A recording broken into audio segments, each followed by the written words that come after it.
కాసేపట్లో తెలంగాణ సీఎం రేవంత్ రెడ్డి మిర్యాలగూడలో జరిగే బహిరంగ సభలో పాల్గొనబోతున్నారు. మున్సిపల్ ఎన్నికల ప్రచారానికి శ్రీకారం చుట్టిన సీఎం రేవంత్ రెడ్డి మొదట యంగ్ ఇండియా ఇంటిగ్రేటెడ్ స్కూల్ కు శంకుస్థాపన చేస్తారు. అనంతరం మిర్యాలగూడ బహిరంగ సభలో పాల్గొంటారు.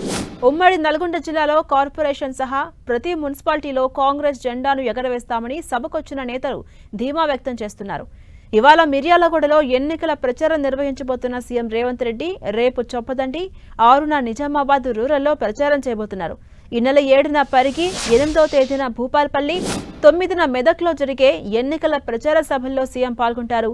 ఈ సభలో కాంగ్రెస్ ప్రభుత్వం చేపడుతున్న కార్యక్రమాలు, పథకాలు, ప్రత్యర్థి పార్టీలు చేస్తున్న విమర్శలను తిప్పికొట్టే అంశాలను ప్రజలకు సీఎం రేవంత్ వివరించబోతున్నారు.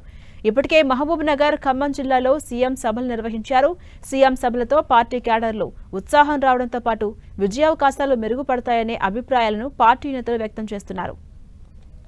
ఇక మిర్యాలగూడలో పర్యటించబోతున్న CM Revanth Reddy young India integrated residential school కు శంకుస్థాపన చేయబోతున్నారు.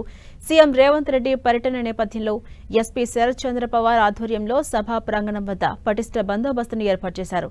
హెలిప్యాడ్, సభా ప్రాంగణం, వీఐపీ పార్కింగ్, పబ్లిక్ పార్కింగ్ ప్రాంతాలు, రాకపోకల మార్గాలను స్వయంగా పరిశీలించారు. భద్రతా ఏర్పాట్లపై అధికారులకు పలు సూచనలు చేశారు. సీఎం టూర్లో భాగంగా బందోబస్తు నిర్వహణకు 2 అడిషనల్ ఎస్పీలు, 10 మంది డీఎస్పీలు, 40 మంది సీఐలు, 130 మంది ఎస్ఐలు, ఇతర పోలీస్ సిబ్బందితో కలిపి మొత్తం సుమారు 1500 మంది పోలీస్ బలగాన్ని నియమించినట్టుగా తెలిపారు.